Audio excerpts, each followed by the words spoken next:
What's going on, everybody? This is Dave from This is Pop Punk Promotions. I'm here with Shane from Turn 2 from South Jersey. How's it going, Shane? Hey, how's it going? Really appreciate you coming on, dude. Let's dive right into it. So, Sure. how did you guys form? So, I used to be in a pop punk band called With the Punches for a very long time. We toured a lot back in the early 2000s and, straight up fast pop punk, did a lot of cool stuff. But we fizzled out around like 2013, 2014. Play shows here and there, but nothing really like significant. And my buddy Matt, who's the guitar player from Turn 2, we've been friends since we were like 18 years old. And it came to like, 2018, 2019, and we were just like, let's do something. I'm sick of, not doing anything anymore after With the Punches ended. I was like, and Matt was never really ever in a band before, but he's a great guitar player. So I was like, let's just do it. And so we started writing music.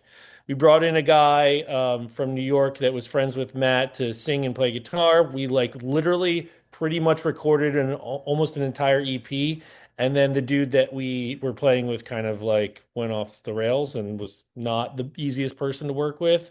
So that dream kind of died and it almost stopped the band from ever being a thing. Because we were pretty discouraged at the fact that we spent so much time like recording and writing these songs and all this stuff that it just never happened and we didn't know what to do. And then I put out my feelers on the socials and looking for singer something and my sister's boyfriend at the time was really good friends with Mike, who is our singer, and saw my post and forwarded it to Mike and was like, "Hey, this is my girlfriend's brother. Like, check him out. You might be able to do something cool if you wanted to." And he reached out and he showed me a demo and I was like, holy shit, this dude can sing. So I was like, let's get him. So we practiced a few times and it felt really good. And so we decided to move forward again with the project. And then Mason, our bass player, Mike, the singer, works for the Phillies and he runs the Jumbotron. And one day, Mason was at a, I believe, I'm sorry, I believe Mike was at a Phillies game and was put on the Jumbotron because all his friends worked there and put him on. And Mason happened to be at the game also and saw Mike on the Jumbotron and then texted him. And then through their text, Mike was just like, we need a bass player. Do you want to play bass in our band?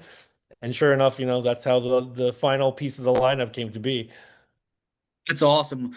A lot of people involved, but eventually you guys got the right people. You mashed it all together, and then magic happened. Yeah, and Mike used to be in a touring band too back in around the same time, maybe a little bit later than With the Punches called Count to Four. So they toured a lot too. So Mike and I have pretty extensive experience with like touring in this genre of music. And Matt, well, he never played in a band, is very awesome. And then Mason's more of like a metal guy, but he brings like a cool vibe to the bass. It's not just like your power chords. It's like he does a lot of cool stuff. So it's a nice combination. I feel like every pop punk band has that one metalcore or like metal dude or like Yeah, hardcore dude. yep, for sure. You gotta have it. That's awesome. So you guys dropped a an EP, Darkest Days. How's the response been to it? Really good, to be honest with you. It's been awesome. I mean, we really only started being a band like that first single from Darkest Days came out in September of 24. So it's literally only a little over a year that we've really been like pushing music, out there as a band. It's been great. Everybody has been so kind to us, and there's so many people already that have like rallied around us to help, push the music. And I couldn't be more thankful. And like, our families are all pretty, into it. And it's been really cool. So I can't say enough good things about the music itself and like the process and the people that have backed us, from the get-go. Who did you guys record it with, and how was the process? So we recorded with Matt Weber, who is a co-owner of Gradwell House Studios, which is in Haddon Heights, South Jersey. He's amazing. He's such a very like knowledgeable, easygoing person to work with. Like he's super professional, but he also feels like you're just hanging out with a friend, right? Like it's a very, um, easy and fun process to work with him, and the results are incredible. We couldn't be happier with how the record came out. And that process is we did a lot of pre-production at home. So like Mike has a pretty good rig set up in his office at his house with all his amps and all his guitars and stuff. So I'd essentially, record a lot of MIDI drum ideas, and then they would play a lot of guitar to that, and then Mike would kind of use those ideas to write some vocals over top, and did it all from home. And we'd pre-production it, we'd send it out to Matt and be like, "Hey, this is what we've got. This is what we're looking at, recording," and then we get some feedback from him, and then tweak some stuff, and then come to the studio with those, and begin the process, which was about a week. We spent a week in the studio for Darkest Days, and that's 6 songs. Technically, it's six, but it's really an intro song and five. But it's yeah, we're really proud of that record, and for it being the first thing we've ever put out, I couldn't have been happier with how it turned out. Well, that's always good. Yeah. So, what would you say your favorite and least favorite thing is about the writing and recording process?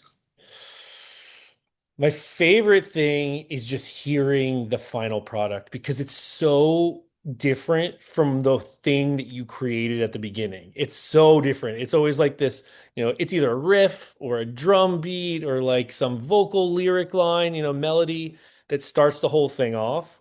And there's always like a first iteration. And, by the time you get to whatever that mastered product is, it's like, the 20 something version of that song, and to see the evolution of where it started and what it became, I think to me is one of the coolest things about making music in general. Um, my least favorite thing is, you know, I've experienced this in pretty much any situation that I've written music, but there's always going to be like the clash of like, oh, but I liked that part. Oh, but this is the part, but that's the only part I liked, or like, or stuff where like if you've had a demo for a really long time and the demo a certain way, and then somebody starts tweaking it, you're like, but that's different than the thing that I'm so used to, and then it's just hard to get off of that. But eventually, because we're all, super good friends and really, collaborative, it ends up turning out to be, better than what the original thing ended up always. I feel like that's usually the case. Yeah. Oh, yeah. That's awesome. So you're from South Jersey. How's the pop punk scene there? Do you have a favorite local band, a favorite venue?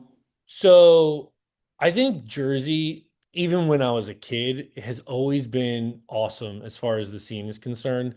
There's always places to play in New Jersey. There's always bands coming up in New Jersey. It's really just like a wonderful place, in my opinion, for this type, especially this genre of music, right? I mean, I grew up going to the Stone Pony and the Asbury Lane, the old Asbury Lanes and stuff like that. I mean, it's just a cool spot. And I mean, those venues are still, kicking. As Asbury Lane's obviously been updated, but like House of Independence is always one of my favorite places to play in Asbury Park because they just treat you great and the sound is always awesome there. Philly's great to play too, it's right around the corner. We played the barn in down in South Jersey, Williamstown, which is a couple DIY dudes who just turned a barn into a music venue, which is super cool. It's a good scene. It's a lot of people that take care of each other. It's a lot of people that care. That's one of the biggest things I think about our area is that a lot of people really care about the music, and there's so many good bands in this area now. It's like crazy. Like, there's like Cheer Up Dusty, All Systems Go, My Cousin's Girlfriend's House. We were playing a gig with Wave Break, who's another band from the Asbury Park area that's awesome. I mean, I could just go on and on. There are just so many cool bands from the area, and it's just I think a blessing to be where we are. Right on. So who would you say your biggest influences are? Oh, um, personally, I Jimmy Eat World is my favorite band. I think most of the people in this band would say that that's a huge influence on the band. Um, I think that Fall Out Boy is a huge influence on our band, especially early Fall Out Boy, like Take This to Your Grave.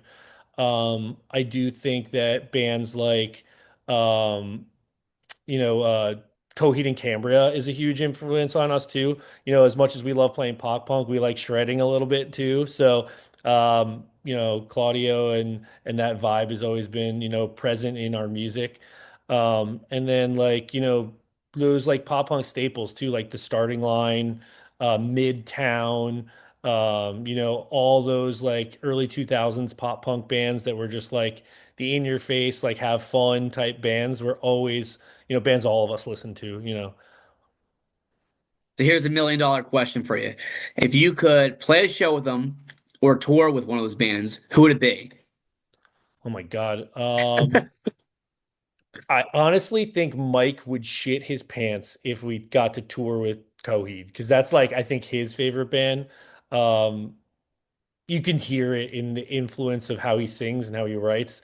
And we all love Coheed, but like he would shit his pants if we got to tour with Coheed. So I would say Coheed, I would love to tour with. I would love to play a gig, just with Fall Out Boy. I mean, at this point in our career, I mean, we're new, I just want to play and I want to play with, anybody and everybody. So I mean, obviously there are the bucket list, bands like a bunch of the ones I just listed, The Story So Far, Neck Deep, State Champs, all those like newer modern pop punk bands too. I'd love to be able to share the stage with Knuckle Puck. So like I love the evolution of the genre, and I've always been a pop punk, emo, fan, and I would love to just play with any of those bands for real. Any of them would be absolutely amazing. Coheed and Cambria, as big as they are, I think they're still underrated, and I still don't think they get I the love agree. that they deserve. Yep, I agree with that. Josh Shepard is one of my favorite drummers, one of my biggest Yeah, influences. absolutely. That's awesome. So now I'm going to ask you some non-music questions. It's a good way for me to get to know you as a person. I did this with the other bands. Are you ready to rock and roll? Absolutely. All right, first one. Best vacation that you've been on? Ooh, okay. I've been on a lot of really cool vacations. My favorite, I did a week, 2 weeks in Banff National Park and Jasper National Park in Canada, and we camped the whole time, and it was amazing. We hiked every day. We saw crazy wildlife. We, drank beers by a freaking raging like river. We went out in these little mountain towns. It was just the perfect, I think, combination of like going into little towns and cities, and then also being like outdoors like almost the whole time. It was such a cool thing. It was absolutely beautiful. I highly recommend um, going up to those national parks up in Canada. It's really cool. Well, now I just want to get on a plane and fly out there and go and do all that. Dude, it's so cool. I highly recommend. That's awesome. What's your favorite movie? That Thing You Do.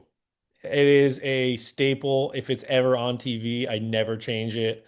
I love that movie. I obviously it's a music related movie, but like I love Tom Hanks. He's my favorite actor, and I just love the whole story of it and you know, the illusion that it's like, a one-hit wonder that kind of just like it's not like I mean, it is a happy ending, but it's not at the same time, right? It's one of those like it's just they're not feeding you some BS. It's like what happens, to bands in real life. And the story to get to that point is, I think, a really cool one. Well, now that I know that it's a music movie, I'm definitely gonna have to go and check it out. It's so good. I love it. I highly recommend. Right on. So, if you had $1 million and you could donate it to any charity, which one? Oof. Oh my God, with all the shit going on today. Um, you know, ACLU is always a good one. I have a lot of friends who've battled different kinds of cancers, so American Cancer Society is always a good choice. You know, I think there's in the climate of today and the things going on, especially near and dear to us, that any charity that really helps.